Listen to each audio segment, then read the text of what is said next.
The release of Gotham Knights, the Snyder Cut of Justice League, and Matt Reeves' The Batman are on the horizon. A lot of great things are coming to the Batman franchise, some better than others, but hey, this is a gaming channel. That kind of drama isn't our focus here. Anywho, in the Batman trailer, we got a sneak peek at Joe Kravitz? I don't know for sure.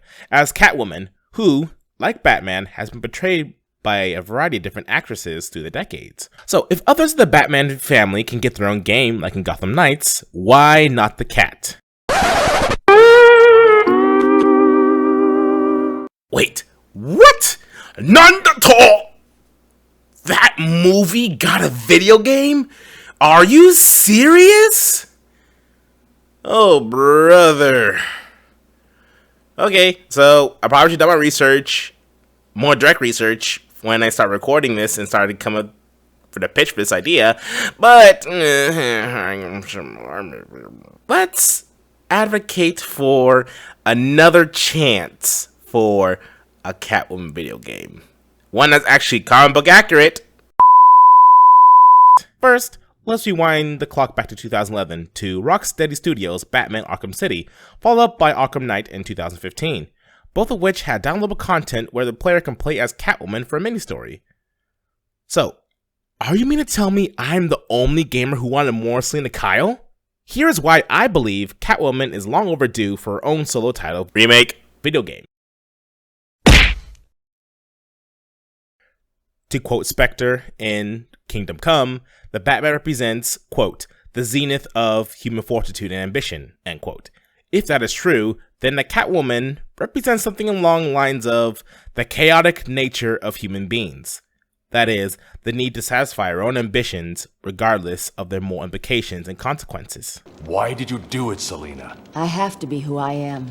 I realize now I can't change that. Like I told someone else tonight. It's just the cat in me. An origin story utilizing the immersion that comes with the video game medium would tell these truths about ourselves, the desire to survive by any means necessary, and to play by our own rules. A starting point.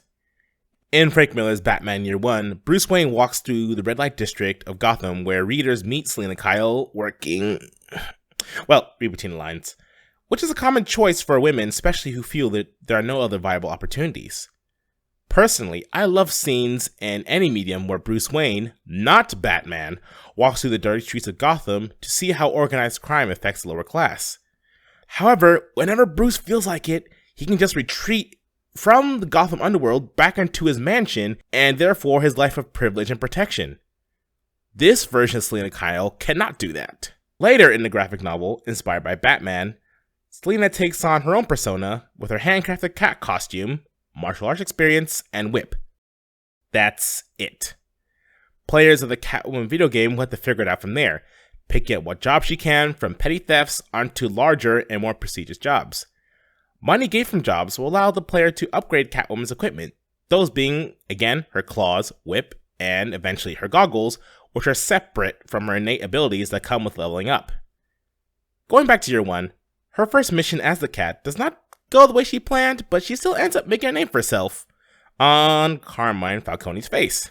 Marking the faces of eligible enemies could be used as a reputation system that will allow Catwoman to get higher paying and more dangerous jobs. In addition to gigs, players will have the option to commit their own cat burglaries for clout. And he thought I was going to get at least one cat pun in. Well, guess what? As my brother says, "Intend your puns, you coward." So, I will. While doing this, players will see Selina's progression as she upgrades living spaces, which can be used as story progression timelines.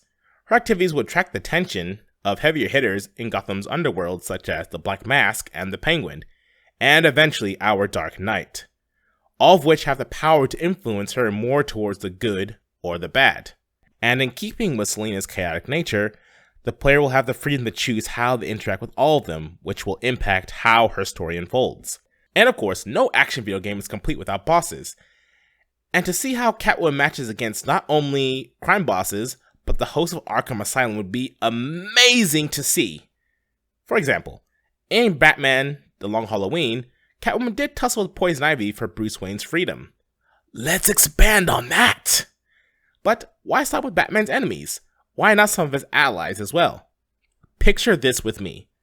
Selena Kyle gets a job where she has to rob a certain Diana Prince, a Themyscirian ambassador passing through Gotham City, not knowing that she is actually Wonder Woman, a powerful feminist icon who stands for everything that Catwoman can never become. Then, there is something unique about Catwoman as a character that has not largely been explored in superhero video games, utilizing the alter ego. Before a heist, players would have the opportunity to scout as Selena Kyle to infiltrate a target to exploit weaknesses in or out of costume. Lastly, this is the age of DLCs, so as a wink to some of the other interpretations of Catwoman, their skins will be made available, all with their unique perks such as claw damage, sneak perks, whip combos, and goggle perks would also be made available. So, tell me, what do you think? Would you play this game? Let me know in the comments below. This has been the first episode of The Pitch on the IronBriggz Gaming channel. Check out some of my other content here in the meantime, but until then, stay beautiful and see you in the next video.